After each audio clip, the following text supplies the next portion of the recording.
We're now joined by Joe Strupp, who is the author of A Long Walk Home, a young woman's unsolved murder and her sister's lifelong search for answers. Joe, how you doing, my friend? Great. Thanks for having me. How are you? I'm doing great. Joe is an award-winning journalist. He's the best at what he does. Joe, this book about Carol Ann Farino, November 3rd, 1966, Maplewood, New Jersey. She's murdered. Yeah. And no one ever figured out what happened to her? No, and in the book, I come up with some scenarios and suspects and even a likely situation involving a suspect who was never arrested for this crime, but was arrested for another crime nearby, who has a lot of evidence pointing to him. But correct, the Maplewood Police and Essex County Prosecutor's Office, who still consider the case to be open and have been not extremely helpful in providing information, really had no clues. And as I researched, I found over the years, they really had an ongoing desperation that seemed to be backed up by a lack of looking at all potential suspects. They seemed to really focus on her family. She was a 17-year-old student at Columbia High School in Maplewood. She worked at a downtown diner and was walking home one night and disappeared, and her body was found just less than an hour later, about a half mile away, strangled with her own stocking, left in a driveway, and still warm by those who found her. And the police described her as, really being freshly killed. And the manhunt generally looked at people she knew, asking her friends and relatives and other students, but never really looked at people who might have been involved through Maplewood Village, as you know, and others may know, is a small kind of downtown area in Maplewood that may have worked or seen her or been connected through that proximity. They focused mostly on people she knew and didn't really take into account people she didn't know, at least according to the research we found with friends and relatives of hers, as well as the limited police reports. Hey, Joe, her sister, Carol Ann's sister, Cynthia, she's a big part of this book. You spoke to her extensively. Talk about her. Yes, she was 11 years old at the time. She was Carol's only sister and essentially really traumatized by this, according to her own account. When I started researching, I tracked down a lot of people that knew her. Her parents are deceased, but Cynthia was still around. She's actually very much around, a lively woman in her 60s, but very gregarious and friendly and still going strong. I thought at first I might just get some general comments from her and her view, but it turned into really her story as much as Carol's. She turned 12 years old just 2 weeks after the murder, and it ended up affecting her in many ways. She ended up getting married and divorced, having an affair that she details very openly, and later on gets married to her husband of 20 years, who actually passed away less than 2 years ago. Not from COVID related, but during the COVID outbreak. But she really talks in depth about how it affected her, affected the family. Her parents had a real mix of guilt and overprotectiveness to the point where it really caused some difficulties in the family dynamic and in her ongoing efforts to go to school and have a life and marriages and relationships, and always really worrying and wondering what happened. Not only did she lose her sister, but she really had no clue as to what happened. And there was also talk by her and others who knew Carol at the time that her father became a suspect kind of unofficially, even though he had a clear alibi because he was home. Wait a minute. Carol Ann Farino's father was a suspect?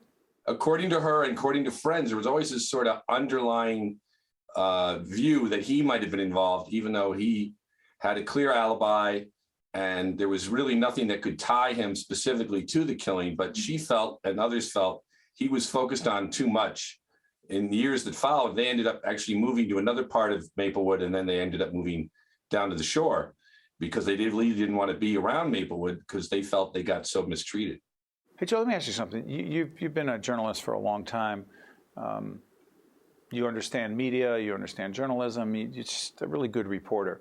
So I've always been curious about what caused you to be interested in this story, this case.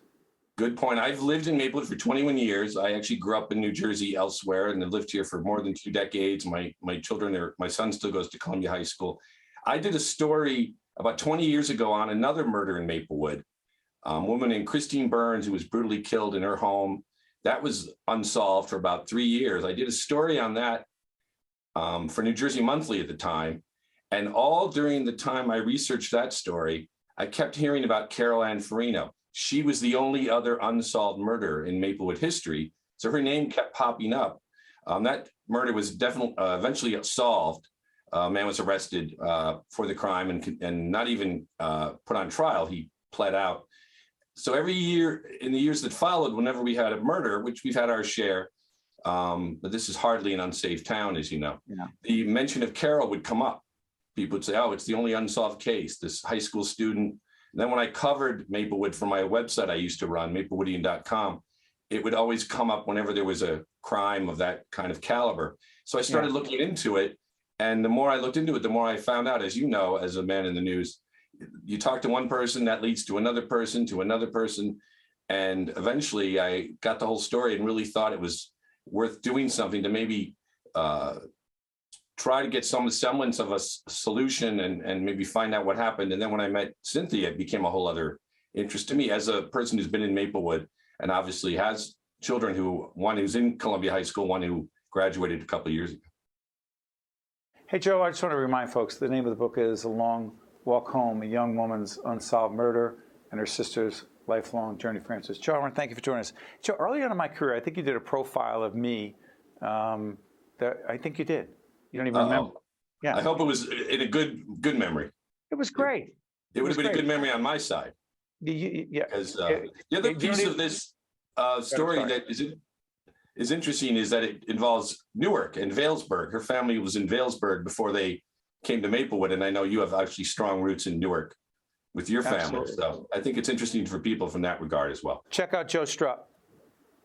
He's also a reporter with the Asbury Park Press. Good stuff, Joe. Thank you so much, my friend. All the best to you. You too, Steve. Be well. I'm Steve Adubato. That's Joe Strupp. Thanks so much for watching. We'll see you next time. Strupp doesn't even remember doing a profile on me. That hurts.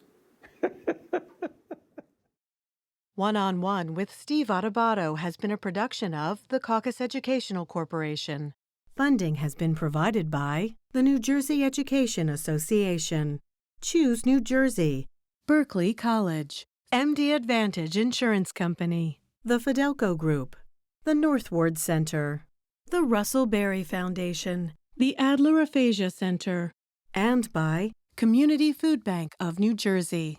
Promotional support provided by NorthJersey.com and Local IQ, part of the USA Today network, and by BestOfNJ.com. Choosing a new family doctor can be confusing. Check with your health insurer to see which physicians near you participate with your plan. Find out which hospitals the doctor uses and who covers when the doctor is away. And remember to schedule an appointment with your new doctor in advance to fill out any paperwork without the added stress of being sick.